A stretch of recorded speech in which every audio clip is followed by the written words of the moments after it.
Hi, this is just a really quick overview of the Scrum Master Startup Guide. I just wanted to show you what you're going to find inside and how it can be helpful for you in your Scrum Master role. Here's what you'll find inside of the Scrum Master Startup Guide. As you can see, these are the big areas that I'm covering, or more specifically, I want to focus on the sprint schedule that shows you how to properly create the sprint schedule for your team, the daily Scrum Master routine, where we discuss the day one to the first sprint of the Scrum Master role, and then facilitating sprint events where I give you concrete examples and agendas of how to do that, and then improvement plan where I give you an example of an improvement plan that you can create for your team. The first part is really helping you as a Scrum Master to understand how can you work with your team depending on your level of knowledge and skills, but also the level of knowledge and skills of your team.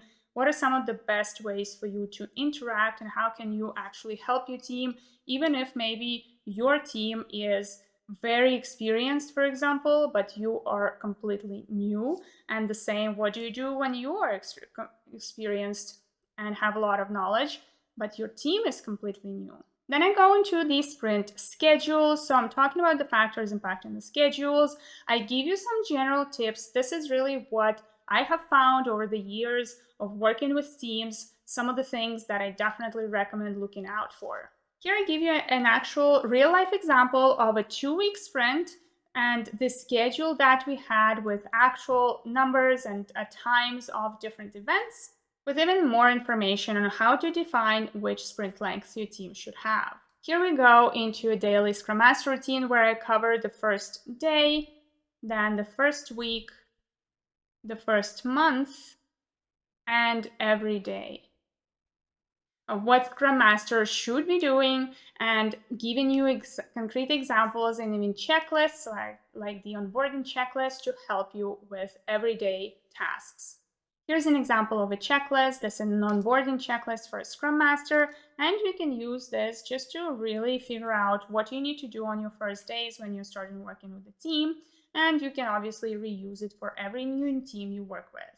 I also give you a decision tree to help you figure out what to do in different situations. As we know, as a Scrum Master, you need to make a lot of decisions, whether you need to guide the team or maybe facilitate, or you will need to intervene, or maybe just do nothing and let them figure out things on their own.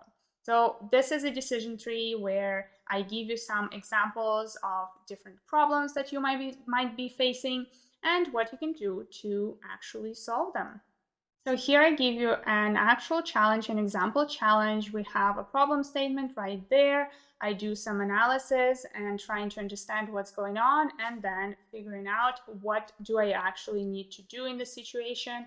Here we go into the first day on the Scrum Master role, and I'm giving you exact things that you need to do. I also give you some, once again, checklists and examples of what you can ask, for example, during one-on-one meetings. Same goes for your first week in the job. It also includes a Scrum assessment checklist, will come in handy in the improvement plan part. We look also into the first sprint and what you need to do then, the first month, and of course your every day. What do you do once you start working with the team after the initial setup?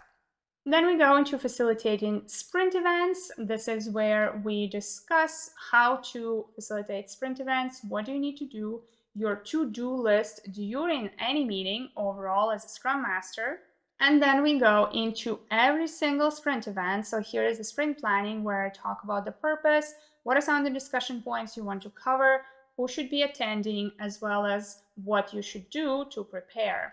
Here's all of the overview of everything you get in this. There are almost 80 pages of valuable information and actionable tools that you can use to be more successful as a Scrum Master.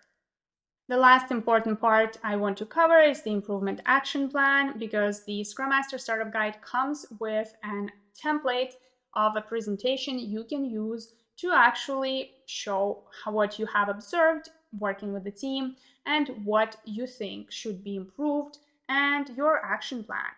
This is something that you can show to your developers and to your managers. So I give you step-by-step instructions on what to do and what you would want to talk about in your presentation, where you to show to your managers or to your team what actually is happening, what are some of the challenges you're facing, and what you can do to improve. A few final thoughts on the subject, and of course, if you are interested, you can always book a coaching call with me or sign up for my mentorship program. I hope that this showed you what you get inside of the Scrum Master Startup Guide and how it can help you become more successful and really feel less stress day to day in your role as a Scrum Master.